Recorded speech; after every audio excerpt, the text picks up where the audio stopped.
the second session of the alternate ELP achievement standards.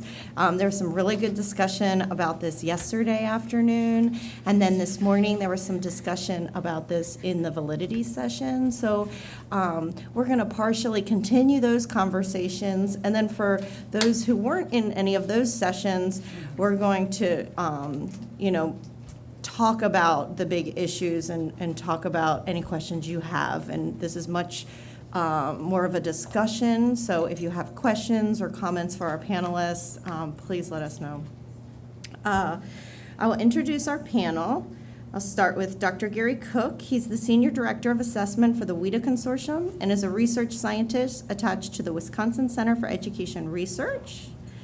Next to him is Audra Amada. She's currently the Deputy Associate Superintendent of Assessment at the Arizona Department of Education. She was involved extensively in the National Center and State Collaborative Consortia, including development and implementing the new alternate assessment. Who's next? Tracy Hembry has provided psychometrician expertise in both education and credentialing for over 10 years. She primarily spends her time consulting with clients on the design, development, and implementation of assessment programs. I just learned something new about Tracy this morning. She was the inspiration for this whole meeting. I guess she was talking to Ed. She was talking to Ed's staff 2 years ago and said, "What would be a great idea to bring everyone together to talk about these issues?" And here, it took 2 years, but we're here. So thank you, Tracy. Actually, we've been trying to do this since 2001. So. Oh, Gary says he's the inspiration. No, but yeah, I'm glad. No, I'll give it to you. I'll Get a big And finally, Kim Brennan is the Director of Assessments for Special Population at the Texas Education Agency. She has worked at TEA for almost 15 years and was recently promoted to Director of Assessments for Special Populations, overseeing Texas's alternate assessment, English language proficiency assessment, alternate English language proficiency assessment, and accessibility policy for all programs. So I'm going to turn it over to our panelists and kind of let them lead the discussion for 2 reasons. One, there's no room for me up there, so they kicked me out. And 2, because they've all been part of these other panels, so I think they're comfortable, self-monitoring themselves. Right, they can manage themselves. I'm going to first start off with everyone sharing, or not everyone, but whoever wants to share a little bit of information about the types of students that we're talking about, some data on who's being tested, and what some of their trends look like. So I'm going to turn it over to Gary to get started. Okay, thanks. Thanks, Amy. Can everyone hear me? Is everyone totally bored? No? Oh, okay. All right, just want to check. Can you see the screen, sort of? So, I hope you can, you can't, right? That's hard to see. Can I blow that up? Make it bigger. I'm trying. Okay, so, WIDA has had an alternate ELP assessment since 2012-13. And what I've been asked to do, I have to look here because it's hard to see here, is to sort of give you some information on the demographics of the students. What I'm showing you is, I believe, the 2017, 2018, 2016, 2017 counts, both on the first 2 columns, total by all of WIDA. So we're around 250,000 students in grade 1. By the way, the Alt Access assesses students in grades 1 through 12. We do not assess kindergarten.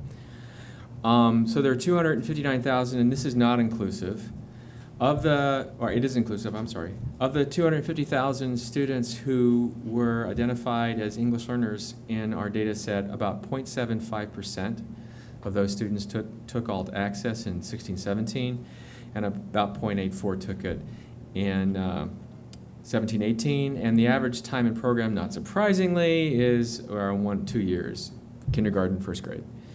So as you look, and I'm not going to go through in detail other than showing you that as the grade increases, in general, the percent of English learners identified as students participating in Alt Access also increases. Ultimately, with a high of 12th grade being about 3%, of the students who took the alt access of the total population of students who participated on WIDA assessments. And you'll note as you go higher in grade, there's fewer students, right? That's typical. So usually about 67, 2/3 of the students in most states, English learners are in K-5. However, students on alt access tend to stay in alt access. I don't have this statistic, but generally 2 years ago, we tested around 20,000 students across all WIDA states. The year before last, 21,000. This year, we've tested 25,000. So that's sort of the general time, and not surprisingly, as you see, as the grade goes up, the students in program goes up as well. And so in high school, on average, students are in program for 6 to 8 years. Essentially, what we're often discovering is students aren't getting reclassified on alt access. Once students participate, they don't get out. And I think 2 days ago, we had some conversations about students being reclassified using an alternate ELP assessment, and the fact that you actually can do that. There are ways of doing that and methods for doing that. I think there's been some confusion in our states about whether that can or cannot happen. Ideally, you'd like to see, and I don't know how long it really, I'm not sure from the data set how we would characterize how long it would take a student to be proficient. The other thing to think about with this population of students is they're hugely heterogeneous. So there's a lot of question about when and how, and maybe different disability types are going to have different trajectories. So that's the numbers that we see on alt access. As I said, this past year, 2017-2018, we tested 21,000 students. Let's go a little further up. And by the way, this handout will be, I understand this handout will be on the website so that you can look at it. In general, the proportion of students that we see across WIDA states, it's about 1% of the ELs across the grades are participating in alt access. Not surprisingly, about 2/3, a little bit less than 2/3 of the students who are identified as students taking alt access in 16-17 were male, and about 1/3 female. And I understand from Eric that number is very similar in California, and I'm pretty sure it's going to be similar in other places as well. I'm guessing, I don't know. When we look, another question I asked was trying to figure out was and I apologize for this, are there differences in the proportion of students that are identified on alt access by state size? In general, there's really not.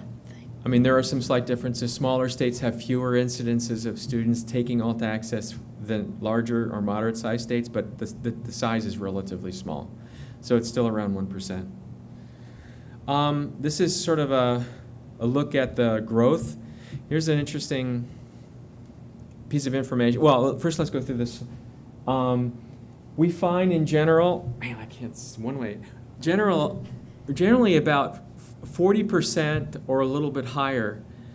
P2 is the highest level on alt access. Generally 40 to 50% of the students don't move levels on alt access across years. This is consistent. I've run growth analysis from 14-15, 15-16, this is 16-17. We're seeing around 40 to 50% of the students stay at the level that they've been assigned in the previous year. About a little bit, around a third, depending on your level, move up 1 level. And slightly less than that, move up 2. There are actually 6 levels on alt access, 5 operational levels. So there is some movement. I've done some analysis, which I'm not sharing here, that really shows that the movement on alt access is very dissimilar from the movement that we see on access. I don't know whether that's good or bad, that's just what it is. The other thing that I think is interesting with this graphic, I don't show you the numbers, but well, I do show you the numbers actually. So, and I apologize for going up and down, but did I have the numbers? We tested, let me find it. There we are. We tested 21,499 students in 2016, 2017, and 20,252 students in 2015, 2016, but we only had 10,000 students who had matched records from 16 to 17. So in general, I would expect about a third of the students on Access, not Alt Access, that are new because they come in, new students in first, second, third grade. So if we subtract a third, I would expect around 15,000 at least. And we don't have that. We have far less than that. And so one of the questions, I've been asking is where are the kids going? I think some of the kids are coming from Access, and some of the kids are going to Access. We have some movement around, I believe, some students going from the general ELP assessment to the alternate assessment back and forth. It's just a lot smaller than I would expect. And then I have one more slide to share. Just disability type. Now, we shifted disability types in this year, so prior years it would be very hard to match them up exactly. In general, not surprisingly, over half of slightly over half of the students have an intellectual disability, which is significant cognitive disability. Also, about 26% have autism disorder. And if you were at the presentation yesterday and you shared the data, when Eric shared the data, I was actually saying, you stole my slide. It's almost identical to California. Now, California was sharing the EL population for their regular alternate assessment, and his numbers were almost identical to my numbers. So that's typically what the distribution of students is relative to alt access from what we see currently. So I'll move over to others who have, yeah. Can you explain the deafness and the hearing in the alt access? Are they classified because they are deaf or because they are hearing impaired? Is that their only disability? Yeah, that's it. I don't. The thing I don't know. The alt access identifier has primary and secondary disability. You're just looking at primary disability. And we're using the data that we receive. My guess is there's a secondary disability on there that might be intellectual disability. So I don't know the answer to that question. It's a good question because there's several on there. For example, OHI. What does that mean? I mean, there are lots of things. This is just a primary disability in the data set that I've gotten. And of that, 14 kids out of the 20,000 were identified as deaf or blind. And I don't know, are they deaf or are they blind? And I don't know if they're secondary disabilities because I didn't run that. Yes? Gary, have you or has anybody else done a correlation of, you have the percentages who participate in the alt ELP out of all ELs. Have you correlated that with the percentage on regular content assessments who participate in those alts to compare numbers? Because it should be the same kids. Yeah. Have I, so, Right? I'm No, they would be. so I'm trying to understand the question. Not counting K through 2, looking at the rates, yeah. Have we looked at the relationship between those students in states who participate on the alternate assessment who aren't ELs and juxtapose that to the students who are ELs and take alt access? Is that your question? No. You want to say it? I think what she's, Yeah. sorry, I think what she's trying to say is, have you identified the students, of these students that take your alt access, what is the number compared to the students that take in their individual states their alternate content assessment? They should all take it. Yes. Right, but have you done the numbers? I don't have the numbers to do because we only get alt access. I don't get the alternate. I only get the access data. I don't get the state data. So, Has anybody done that? yeah, I've done it, but for states that have given me I've done some analysis on 4 states that looking at their alternate assessment and alt access, and all of the students participated in the alternate assessment in those 4 states that I looked at. But it was only for 3 through 8, right? So, but for those 4, now I can't speak for the other 35 states because I don't know, but for the states I've looked at with the alternate assessment, the students who participated in alt access also participate in the alternate assessment. And it's a condition for getting the permission to take alt access. So I'm not sure there's a 5-step checklist. And one of them is, you're an EL. Another one is you're a student with significant cognitive disability and you have an IEP. Another one is you take the state's alternate assessment, or if you're K1, 2, or if you're first or second grader, you're likely to take. So are there kids who take alt access who don't take the alternate assessment in the data? I'm sure there are. I don't know how many that is. There's another. Is there another question? I didn't.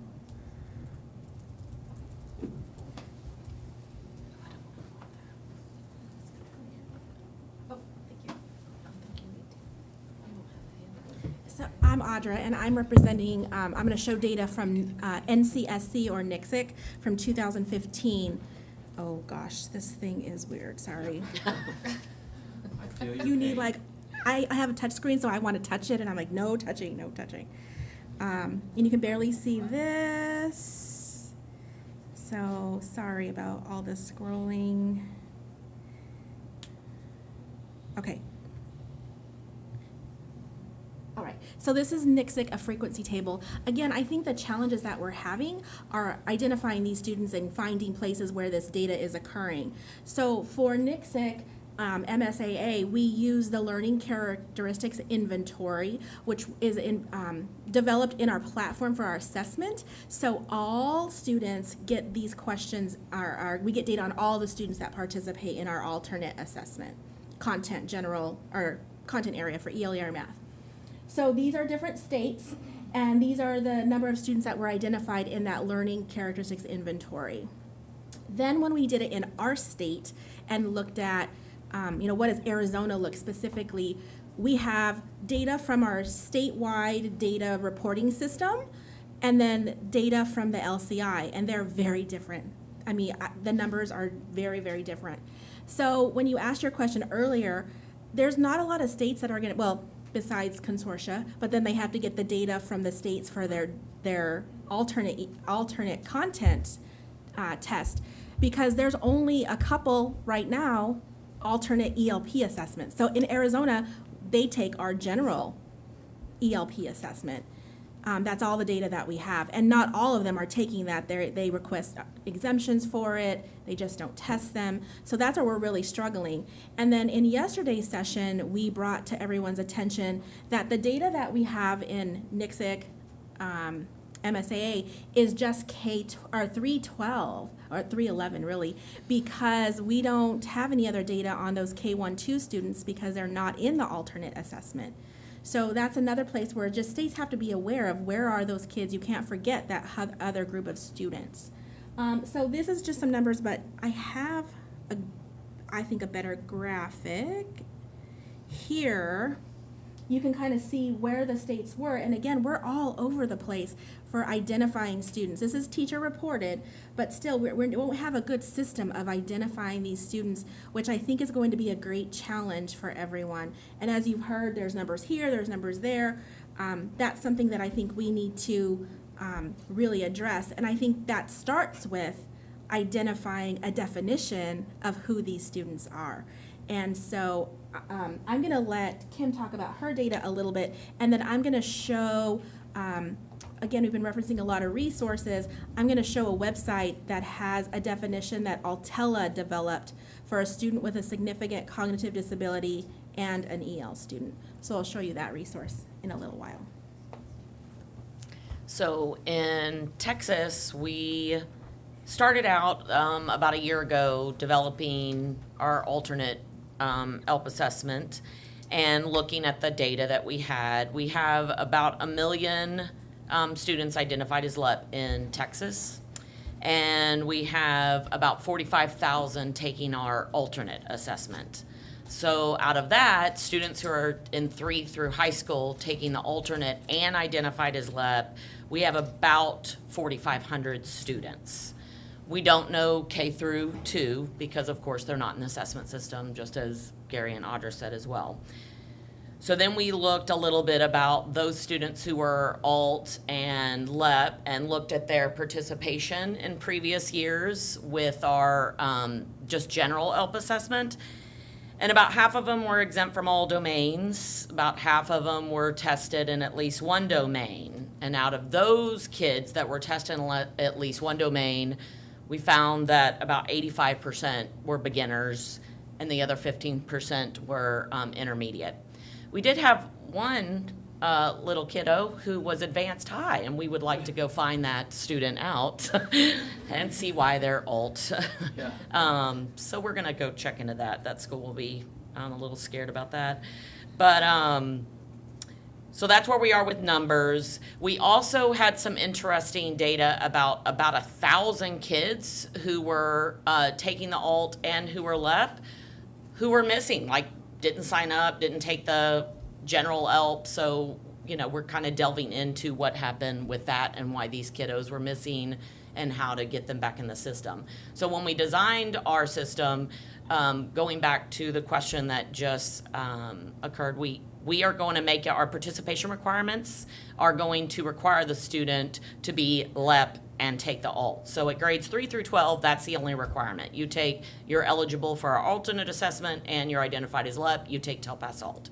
And then as far as the grade 2 students, basically our participation requirements are, first question is you are identified as LEP, and then the other 5 questions are the same questions on the alt participation requirements. So basically the same thing.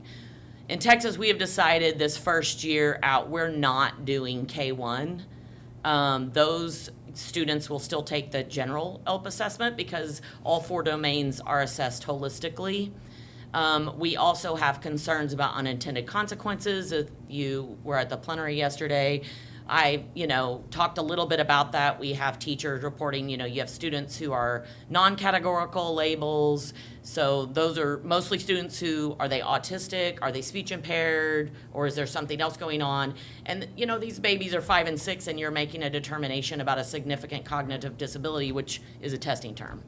So we decided this first year, in fact, we're about to have our advisory group come back for a 4th time, just to make sure that they're okay with that decision about outweighing taking the general ELP assessment and what information they get back, because they don't get a lot back because they're all beginners, versus identifying young children at that age, for significant cognitive disabilities and potentially tracking them for the rest of their schooling. So that's where we are in our data. I wrote down, I think, the wrong thing. You said half are exempt in all domains, and then was it half were exempt in one? I can't do it right. No, half were exempt in all 4 domains. The other half were assessed in at least one. Oh, assessed in. Yeah. And then out of those kiddos, the majority of them were beginners. So. So I'm just going to make a comment. So I am not currently working on one of these assessments, so I don't have data to share, but in looking at the data and kind of stepping back and some takeaways in looking at all of this, at least from my perspective as a researcher, is that, I think what I've heard both yesterday and this morning already is that, there needs to be really thoughtful conversations when you start down this path to define this population.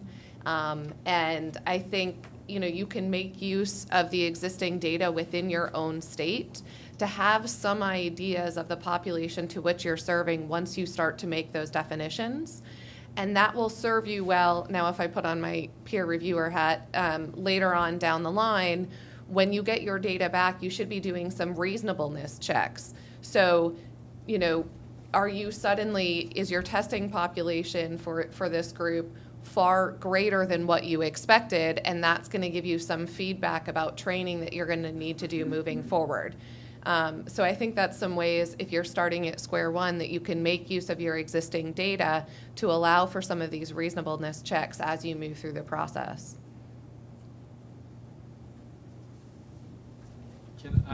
One of the things, I'll make a real quick comment from what Tracy said about consortia-based assessments. One of the things we discovered, and I think ELPA 21 is going to discover too, is when you do multi-state analyses, what you find is trying to do specific state analysis is really a trouble, because we have some states that have, the entire state has 50 of these ELs, and then some of them might have 300.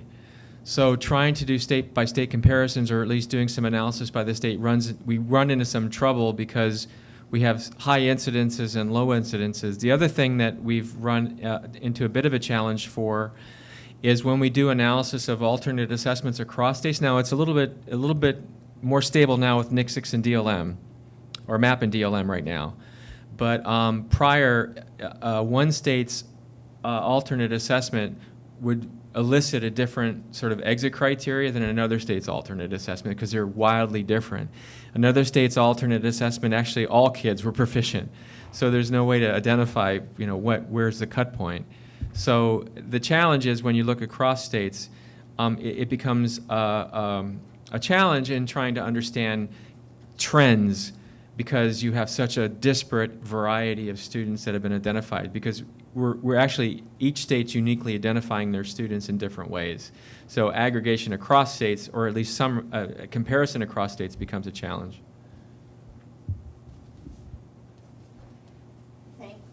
Thanks for that great broad introduction, and I think we'll shift the conversation a little bit now and to talk about the alternate ELP achievement standards, and appreciating that all of the panelists have been or are still in different stages of developing them, and they're have had them. Some of them have been thinking about this for years. Some of our panelists are part of some organizations that have just started this work. So I'm going to let Gary get started talking about WIDA and their development. Right? Oh, okay, sure. No? No, well, let Audra share what. Yeah, I Okay. wouldn't. Oh, yeah, her because we're data. gonna steal That's what they're doing too. So. Good. So as far as achievement standards, we're still very far away from that. We do not have an assessment even developed for Altella, but we had a grant that we've been working on gathering information about the characteristics of these students. We've also done some work on item template designs after knowing who these students are, and all that research and data will be available very soon. So what I wanted to do is actually take you to the website for Altella and mention two of the briefs. The first one, so this is where you can get all of our resources, and the website is at the top. It's altella.wcerwu.org. UW. Oh, did I say WU? Yes, Yeah. I'm so sorry. That's what happens when you're trying to do 10,000 things. So our first brief was developed because this is where we're hearing a lot of conversation. Who are these students? So we developed this information for states to use. And it talks about where these students intersect. So again, the question that first came up was, are these students then participating in your alt content area assessment? And so there's some information about that. We also have here the definition that Altella has derived at right now that we want you guys to look at. And it's very short. The brief's just a couple of pages. Again, we address the challenges because it's what we've been talking about for 2 days. Where do we find them? How do we know? What else can we use? And like Tracy mentioned, just using your state data now and digging deeper. We're running analysis all the time to look at where can we get more information. As part of Altella, they did, I think, nearly 100 teacher observations. And I think I've mentioned this as well in some other sessions, that they identified these across initially 5 states, and then they opened it to other states because it was so difficult and challenging to find these students. When we looked just in our data sets, we didn't have very many for them to go and observe. But when they actually got into a school or a classroom, the teacher is like, oh, this student's EL as well. And so they would then conduct their interviews. So that, I think, is going to be rich with information because they also collected information about the kind of instruction that that student was receiving. So we have a wide range of information from those 100, close to 100 teacher observations and our interviews. And all of this grant is coming to a close fairly soon. We suspect that all of the information that we'll have will be up like in the next couple of weeks. So I know in Arizona, we can't wait. We've had little snippets of information, but this is something that, you know, as a state, we were not going to be able to go and conduct 100 or even, I think they did like 20 or 30 observations in our state in the amount of time that they were able to do that. So very helpful. Again, here's the working definition that we have. Not too different from what we've seen definitions for a student that has a significant cognitive disability. The next part that we're going to do is then be teasing this out and developing participation criteria, not part of the grant, but part of the work that Arizona wants to do as they're developing and thinking about an alternate ELP. And like I said in the, I think, plenary, that this really just puts me back into the work that we did in NCSIC, and we went through all these steps. And something else that I really want to mention is when you're looking at taking steps forward and developing and or using your alternate ELP assessment, something that NCSIC did very early on was come up with a very solid definition about what is reading for students with significant cognitive disabilities and what is writing for students with significant cognitive disabilities. We did math as well, but those are the two areas that would apply to this. And so NCSIC has resources and identified their definition for students with significant cognitive disabilities that I know Arizona is going to kind of lean into that as well. But that's another resource to look at. I'll be very honest, when we first started that work, we had I think 24 states that started with NCSIC, and we started the work of defining what is reading and what is writing. Many states left the consortia, not for just that sole reason, but because when you put a stake in the ground about what that is, there are some states that, you know, that don't necessarily agree with all of that. But we moved forward. It's part of our theory of action, part of our validity arguments and all of that. And I think that's something that has to be done here. And I don't know the other consortia if they've done that. I'm sure they have. But that was critical because that allowed us then to take the characteristics that we knew, define that definition, and then have everything coherent, develop the items from that as well. So that was very helpful. I'm going to go back to the other brief that we have, maybe. And this is summarizing just considerations for educators. Again, we think that throughout the observations, we heard that there is conflicting information or myths, I call them, about who is an EL with a student with significant cognitive disabilities. So one thing that we're really focusing on is taking that team approach to identify who that student is and how that student is being serviced. So this is another brief, and I think that I'm almost sure that we're going to have a couple more briefs coming out specifically around instruction and supports like that.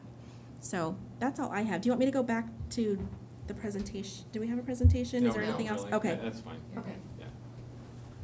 Oh. I just want to briefly kind of cover how we went about identifying our performance level definitions for alt access.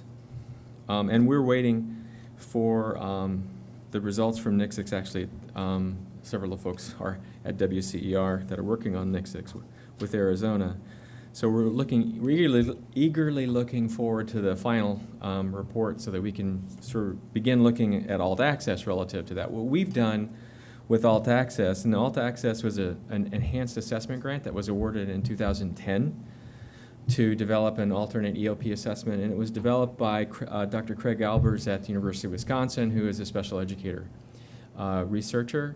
And what he did, what many of the states were doing at that time, taking a look at their content standards and creating downward extensions of the content standards, and from those downward extensions creating specifications for alternate assessments. And then from that, doing standard setting and creating performance level definitions or PLDs.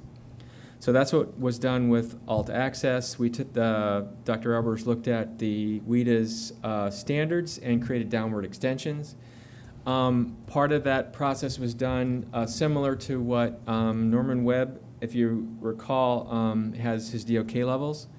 And Dr. Webb had done a lot of, had been asked to do a lot of alignments in states that had alternate assessments and found that his DOK levels didn't work.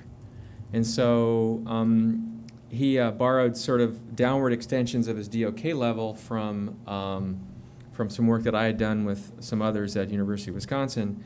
And basically we did the same thing but with language proficiency. We sort of downward extended what our levels meant relative to this population of students. We made a couple of assumptions. So the first thing we did is we created downward extensions of our standards.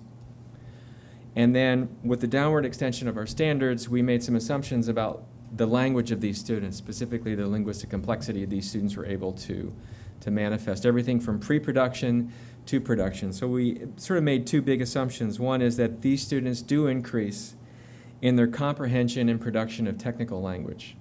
Now, what we define as technical language for this population of students is obviously different from the regular population. The other assumption that we made is that these students can manifest increases in the linguistic complexity, both in the phonological, syntactic, semantic, and pragmatic capabilities.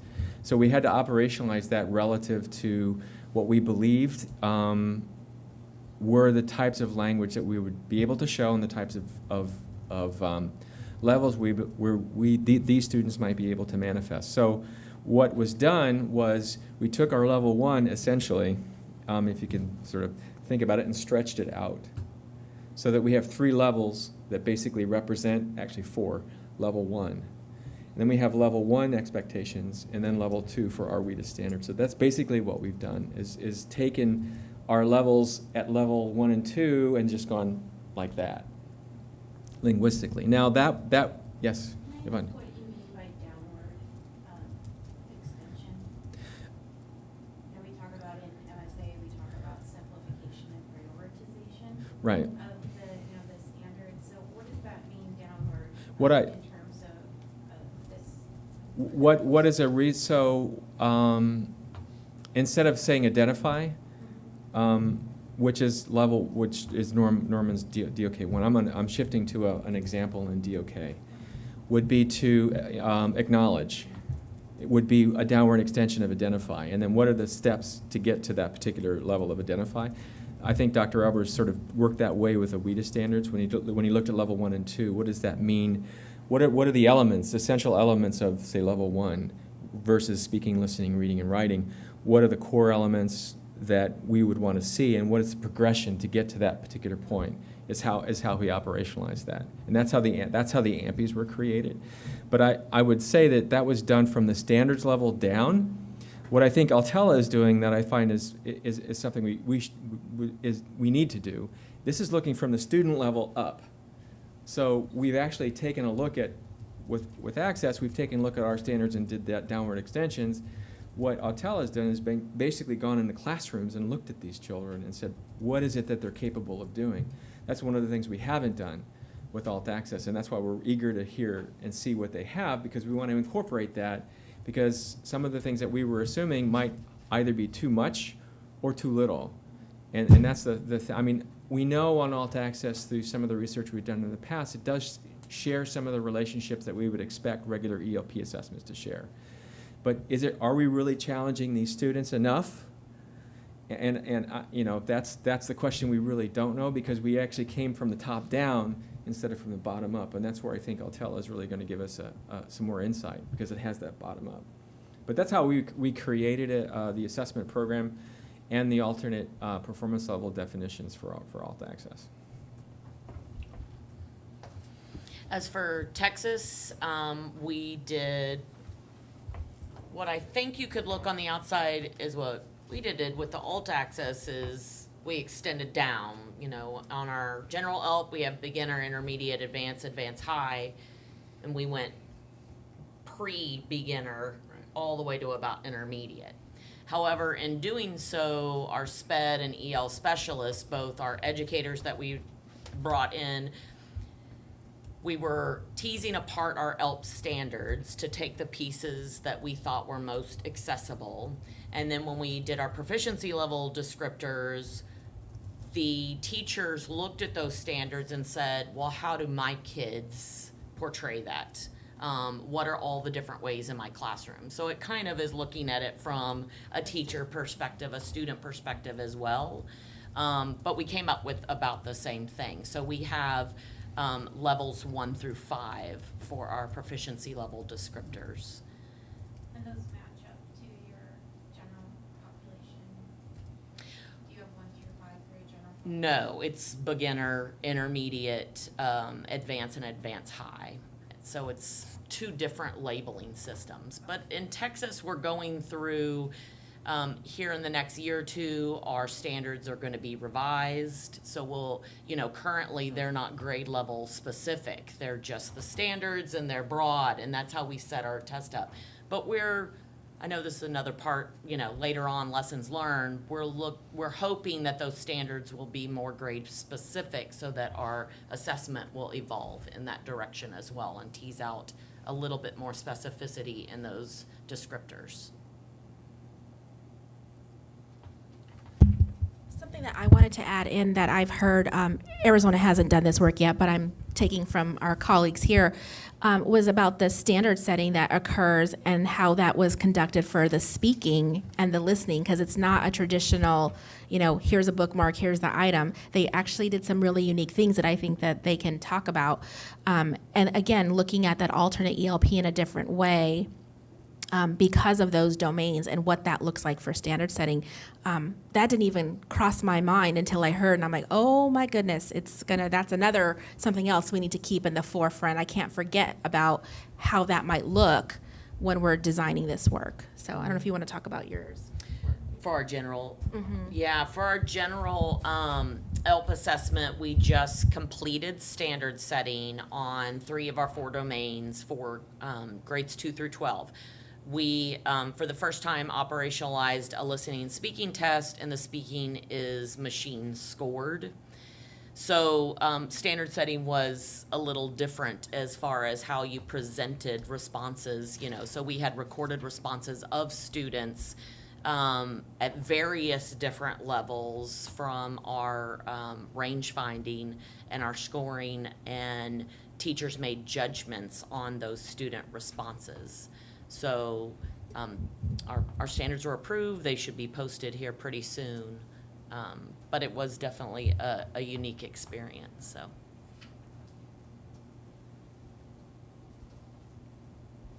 We just used, we used the modified Enghoff method to take a look at our standard setting, but in subsequent years we've done and looked at the relationship between alt access and academic alternate assessments to really get a sense for what proficient might look like on that assessment. And it does seem to pattern similarly to the regular assessment, in that there is a spot or a sweet spot where it seems like language proficiency for this group of students might exist. You mentioned that you have written something about how we can set our exit criteria for the alt access. Yep. Where would we find that? It's on the WIDO website in the download library. It's a report. It's a report. It's a public report. December 2014. And have we done? I think you said you examined DLM again. We're in a conversation with a couple of consortia, DLM. We haven't had very many of our states don't use NICSIC. I haven't been approached yet. So we're beginning to explore taking a look at the relationship between other consortia-based alternate assessments and alt access. We're curious about our MSA data, and I know in Montana we have 40 students who would take the alt, so that we couldn't, as a state, we couldn't look at that. That's the challenge of doing that. Look with our consortium. Right. Or come visit Texas. They have a lot of kids. Yeah, they analyze. We'll just take you to one district. I think Dallas has over 400.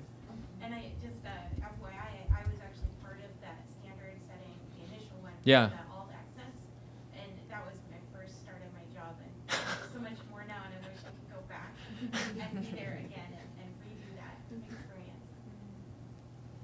Can you guys talk a little bit about grade level expectations related to that conversation? Like what do students need to demonstrate in their language proficiency on the alt assessment to access the curriculum? We made an assumption on alt access, and whether that assumption is correct or not, I think we're going to have to take a look at the output of Altella and then take a look at our results. But we made the assumption that across all grades, the language complexity characteristics of these students wouldn't differ. So the lexical complexity and the kinds of lexical items that students might be confronted with would be different. That is the technical language. But the actual language development we made the assumption was similar. So across all grades, we're making a similar kind of expectation about the development of both the comprehension and production, as well as the linguistic, syntactic, phonological, and semantic characteristics are very similar across the grades. So that's an assumption we made, and I think that assumption was made as a result of not only sort of the researcher who is part of the development process, but like Yvonne said, all the other folks that were involved in the development of alt access. Their belief was the differentiation. So depending on what language acquisition person you talk to, there are a lot of similar characteristics in language development across the grades, but there are some uniquenesses. So there's some, for example, complex compound sentences are not really acquired by young students until around 10 to 12. So there are some slight differences, but the folks who developed alt access and the teachers who were involved in the development of it really felt there wasn't. So what we made the assumption was that the language development process across all grades, 112, would be similar for alt access. Gary, would you repeat the name of the report? It's a long report, and for those folks who want, I can just send me an email. I'll send you the URL. It's a report on the WIDA's website in our download library, and it's on a relationship between alternate access and alternate assessments.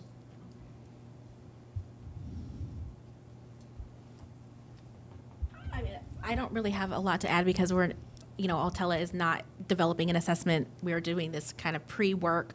And in Arizona, we don't have an alt ELP assessment at this time. So I don't have a lot to talk about, just that. Again, I think it's just really important to know and have high expectations. So when I'm thinking about MSA and NICSIC, we did a lot of work on that end as well about who are these students, what can they do. And then when we developed our assessment, we just have to remember to keep that information, keep moving that forward when we're developing an alternate ELP. And I know we did a lot of work with text complexity for reading, and even the writing. So I just want to make sure that all that work gets carried forward and put into this new work that's going to be used, whether it's to share with other consortia or develop another separate ELP. And I think that's the challenging part. Again, Arizona is not by themselves a big enough state to have their own ELP assessment for a couple of hundred students. That's not reasonable. The data that we would get from it, from item statistics on, is not something that it would be reliable. So we're looking to continue working with others and bring and share our information. So I think that's that kind of, I'm going to say elephant in the room, is that there's not a lot of these students, and we can't have lots of different kinds of tests. We have to share and bring information forward and grow together. If I can add to Audra's comment, if I may, the other challenge is this is a hugely heterogeneous group. And so as I talk, and I'm going to take off my measurement guy hat and now put on my linguistic guy hat, what level of language complexity should we expect from a student, let's say, who has Down syndrome, versus a student who has a traumatic brain injury? And how do we think about putting those students on a scale of language development that would meaningfully differentiate both of those students in such a way that we would be able to say that that student has sufficient language to no longer require English instruction? So my head has been sort of bubbling over, how do we think about that? Because there's some, I'm pretty sure there's some students on alt who take alt access or who take Texas's TELPAS alt, or those who are working on the assessment from ELPA 21 or Arizona, that are fairly sophisticated in their language communication ability that might reasonably take an alternate, versus those students who actually have severe cognitive disabilities that would prevent them from, what their trajectory looks like would be very different. how do we think about that in creating a standardized assessment that's designed to do four things: identify, create progress, proficiency, and then program improvement. Those are the four purposes for our assessments. How do you think? And that's just something that I've been challenged with and just trying to think about. You know, I think, again, to come back to MSA and our work, we have thought about that, and that's why we have tiers on our tests that would help to differentiate for those students, and why we have a stage adaptive design, so that we can root a student into a version of the test that meets their needs in that heterogeneous population. So again, I say, you know, like, one of the things that's happened for me in my progress is that through NCSIC and MSAA, I really understand this population, and we understand as a consortium this population on a much deeper level than I had before. And I think that that's a really good piece to leverage into your work, or the work that we did. Yep. And I would add to that too. Yesterday I spoke a little bit in the MSAA assessment. We've come a long way because we absolutely acknowledge that there are students that have no observable communication mode, and that's something that we have to address as well. And so we have in MSA an early stopping rule or a student response check, and I think that's something that as we're developing alternate ELPs, that's something we may need to consider and how that's working. I know my first fear was, oh my gosh, everyone's just going to say these kids, nobody has an observable communication mode, and we're going to have a high number of, once that's been identified, they can close the test after 4 items have been answered by the student. And so we were really careful. I think we have spent so much time keeping our hand in that pot to make sure that we weren't getting huge numbers of closed tests based on what teachers are reporting students can do expressively and receptively. So again, really leaning into that data. And we've done a lot of work. We've done work with our platform so that not just anybody can close a test. It has to take permissions to do that. And then we've done a lot of professional development and support for teachers and helping them understand communication for these students, which again goes back to many comments I've said, is we have to tease out language and communication and really support these teachers and give them a foundation that's going to help them understand the differences between that. And just briefly, as for Texas, we're right now in the process of honing in on that professional development as well. I mentioned we're going to be bringing back our educator groups at all grade levels. And basically, we noticed we just got our data back from our pilot testing. We're not sure what it's saying quite yet, but we know, or at least we're pretty sure it says we need more training and more specific examples for the behaviors, especially across grade levels and disability types. So our plan is to bring in our groups of teachers in September and have them once again write what is an example for a student who's visually impaired at this level versus a student who may have Down syndrome or traumatic brain injury, and get a variety of real classroom examples for our observable behaviors, so that as teachers in a certain grade or with a certain population in their classroom, because we were seeing trends, like teachers would say in our COG lab, my classroom's really low or my classroom's really high this year. So they had trends. But so those teachers could say, well, what does this observable behavior that I'm supposed to rate for this student, what does that mean in grade 4 versus grade 12 versus this disability or that disability, with some very specific classroom examples. So. Open it up and see if anybody in the audience has any questions. All right, I got one again. All right. I want to go back to the question of exit or reclassifying that you guys, or Gary at least mentioned earlier. So how do you set the proficient level for the alt? I don't set the proficient level for the alt. I do research. No, any. So let's take. So there's a couple pieces of work that Robert Linquanti and I have done. So the logic is, and this is only one piece of the logic. The logic is, and I'm going to go to the regular ELP assessment and then compare it to the alternate. So the logic is that if you identify a proficient cut point on the state content assessment, the question is, in defining an English learner is a student who you really want to find out they have sufficient English so that they have the potential to meaningfully participate in the content. So what we do is we look at the language proficiency level of the student and we juxtapose that with the content performance on the state content assessment and look for the place where at least half of the students are performing at or above proficient. Or on some tests like PARC, which are really hard and not half the kids are proficient, where at least half the kids that are not ELs are performing, and identify that spot. And that spot becomes the beginning of the conversation for where proficient is, because we know at that point, beyond that point, students have greater than chance at being proficient. And you can do that through a variety of analysis, and I can tell you the reports that would bore you stiff, but there's just a variety of statistical approaches to doing that. There's also an approach that some folks are doing called regression discontinuity, which is looking at a student once they've left the program, how they perform on the content assessment, and getting a look at how they're performing after they leave. You can do the same thing for the alt access and for the alternate assessment. How do they perform on the state's alternate assessment relative to proficient? Because in all alternate assessments, NICSIX, DLM, well now in this case MPAA, MSAA or DLM, they have a proficient cut point. So you can juxtapose that performance level based on the alternate performance level and ask the same question. Where is at least half of the students in their levels identifying being proficient or not on MSAA or DLM? And what I've discovered in the 4 states alternate, I haven't done MSAA and I have not done DLM, and we're looking at doing that.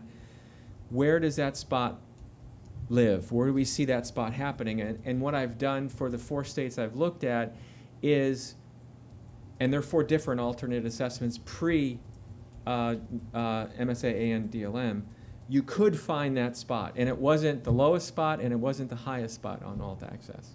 So that's the logic. That's only one piece though, right? That the federal law identifies an English learner not only based on the state content assessment, but also based on their interactions in English in the classroom. And that's another piece of evidence that you want to collect to really make sure that where you set that bar is sufficient. And in some senses, that's what the regression discontinuity does, but it's a very sophisticated analysis, and there's no way on God's good earth you're going to find enough kids to do a regression discontinuity for this population. So looking locally at how kids are performing in the classroom based on criteria that you've observed is another way of doing that. Did that answer your question, Jill? So, and there are several reports, and if you really are tired or really can't get to sleep, I can reference them and they'll put you to sleep really fast. Sarah, what would be an N size that you'd hope for before you go through the regression analysis? At least thousands. Because you're doing it across grades, right? So the problem, you'd want several hundred per grade at least to do that, right? Because you need to take a look at the distribution of students. And the other thing is the RD analysis doesn't look at all kids. It only looks at kids at the cut point. So you have to find enough kids at that spot to do that. And that's what I'm talking about. Not kids across the distribution, but kids that are just below and above proficient. And that's a lot of kids. And there just aren't that many that I see. I mean, we have 2 million students and we only have 25,000. Texas has 1 million students and they only have 4,500. California has, I don't know, 3? No, they had 3, was it 3,000? They had 3,000, I Something think. like Yeah, that, 3,000 in all of California. So it's not that's the challenge for this population, is that the small cell size makes it really challenging to do really sophisticated statistical analysis. You can do some analysis, but it's also reasonable to actually go to the classroom and see how kids are actually doing in the classroom based on proficient levels, which is why I like Altella, what they're doing. And again, so that work from Altella, we could go back and look at those students that were observed in our state, what their performance level was on the alternate. However, it's like 20 or 30 students. And so, again, it's nothing, I mean, we can look at it, but to really do some deeper dives, we just don't have enough. And I think the validity, I mean, we would have said this before, the validity evidence, you can't create something that doesn't exist. You have to take the validity evidence you have available and just big number, there's more evidence than just numbers. There's qualitative analyses and a variety of things that you can look at that would support an argument that you've set your criteria correctly, that what you're doing the students is appropriate, that your levels are meaningfully differentiating. So I just want to interject at this point that in preparing for all of this, and I've mentioned it to my peers on the panel, I've been a little nervous about this session because in all of our conversations, we've come up with a lot of questions. And I felt like sitting up here, we should be offering you answers. And I think the point, or one of the takeaways that I have in, between yesterday and today, is that there are still a lot of unanswered questions, a lot of hard work that needs to be done. The key is to try and pull from the resources that are existing and to really collaborate, bring your stakeholders to the table, have these conversations. I've heard some of my peers talking about bringing in teachers, people who are on the ground or going to the classroom. I think that's going to be really important moving forward. And then I think it's, having good conversations, digging in, knowing that there is not one set answer for a way to do this.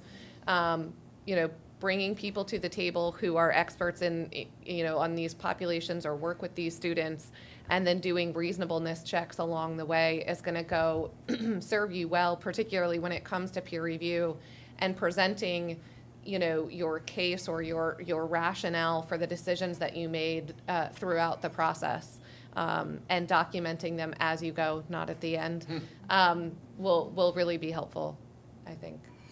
Tracy, you also talked about collaborating across with your peers and across programs and across states. Yeah, so I think, so I mentioned that collaboration I think is really important. I think what, in some of these conversations we're talking about that an individual state may not have enough students to really embark on this endeavor alone. And so it's collaborating with professionals across states. It's collaborating with your stakeholders, bringing teachers in, people who are on the ground, and talking to them about these students and operationalizing some of the behaviors that we've talked about. I've heard Kim talk about doing that in Texas. I think all of that's really important. And so I think that's the path here. I think it's not that any one of us have the answers that we can tell you, but I think it's kind of coming together to do this and move forward in a way that is reasonable as best as we all know it at this point. I just have a quick question. So with us, we have issues justifying giving these kids just a single assessment. So how do you justify giving them two assessments? So giving them the alternate ELP and and the alternate assessment as well. And then also, do you see any real benefit of them taking this alternate English language proficiency assessment compared to just the alternate assessment? Because I really am having a hard time justifying doing these assessments. So first of all, it's required by law. So it's not like we have a choice to justify it or not. But I think what's really important is these students deserve an assessment that's going to give their teachers good information, and they deserve to be serviced, and that's what we use this assessment for. So I think as far as justification, I have heard talk about, well, let's just use the ELA part of the alternate assessment. That assessment was not designed to assess language acquisition. That assessment was used to measure how well they're doing aligned to the state standards. And so again, I think we have to be able to communicate those very differences with these tests. And I know with MSAA, we developed an assessment that was appropriate for them. We have considered those students who have significant cognitive disabilities plus perhaps medical or other, we call them like our 1% of 1% students, those severely involved students. And we have a way to assess them that's meaningful and still yet get to include them in participation in these assessments. I would add beyond I mean, I would, what Audra said. But, she wasn't just talking, I can't see. She wasn't just talking about Title I. There's Lau v. Nichols and Castaneda. There's a constitutional right for students to receive English language services appropriate for their ability as they are receiving content services, in both growing in language and in their content ability. And so it's not just that it's in Title I, it's also a constitutional right. Now, the fact that they have to take multiple assessments is, granted, I understand that it's more than one. They have to take 3, right? These, or at least 2. So, but the issue is, we are affording these children additional resources so that they are able both to learn the content as they learn the language. Now, the question that we're challenging and we're struggling with now is, for this population of students, what does that mean? And how do we understand that? That's sort of why we do this and try to do it as best as we can. We don't want to burden people. We don't want to give more tests just because we want to give more tests. But what we want to do is provide a resource and a potential access to a right to assure that these students are getting the services that they deserve. For Texas, yes and yes. Those 1,000 that disappeared and didn't do anything, I don't have a problem with that because I can find them and tell them it's required. So they're going to have to do it. What I needed in our state was buy-in. They know they have to do it, but to actually do it well and to put their energies into it, I needed buy-in. And the way we've done that is involve teachers at every single stage of the process. And I will say the teachers that we've involved, it's very apparent. Your special ed teachers in our groups are like, oh my God, I'm so happy you're doing this because I didn't know what to do. The bilingual ESL person never comes into our room. My kids' spedness trumps their ELL-ness. And so all of them are like, I'm really excited to start the conversation with our ELL experts and start collaborating on how to bring that instruction more in the classroom, more pointed language instruction. So from what we've seen, and believe me, testing is not popular in the state of Texas. I do not go to parties and tell them what I do. Yeah, exactly. But I will say that, that's why we started out. I've said this at the plenary yesterday, and I'll say it to anyone who asks. What we're doing is not a magic pill. It's not the best answer. It's just the best answer for right now for our state, because we wanted to produce an assessment that didn't cause teachers to say, oh my God, I'm more time out of instruction. We wanted it to be a part of instruction. So that was one key. I think we're going to have some problem with the data and specifying what that looks like and be more standardized, but hey, it's a start. We got them talking and we got them giving the assessment. The second thing is just opening those conversations up in schools so they can collaborate, bilingual and ESL can collaborate. So again, I've seen the resistance to testing, and we're at the very beginning stages, and so far it's been pretty positive because of those things that we've done. Does Texas have a specific identification process for ELs who have significant cognitive disabilities? Our entrance and exit exams, so number one, that's a different division than what I work in. That's our bilingual ESL division, and they actually, I can't speak to it right now because they're actually in the process of revising that enroll. So we've had something in place for many, many, many years, and now we're about to change. And the good part about that, of all of this coinciding together, is that our division is highly involved so that we start talking about the things we've heard in the trenches. So I would say just wait about 6 months, and I think we could probably answer that better of how it all played out in the final end. I can say NCO, are they? I don't see what They're looking at participation guidelines generally, and now they're starting to look at participation guidelines for English learners. Mhm. So they have some reports on general participation guidelines, and now they're starting to see states including ELs in that work. So they have some reports on the website. Yeah, and we know it's a need going into those classrooms. What we heard a lot is like, yeah, they got level 5 on everything. They're great. They speak English perfectly. And we're like, well, why are they not exited yet? I don't know. We'll do that in high school. Or, I mean, or a student coming in and the question is, well, they came in with no language. So what do we do with that? So we know there's questions and a need out there for something that's more specific with our entrance and exit criteria.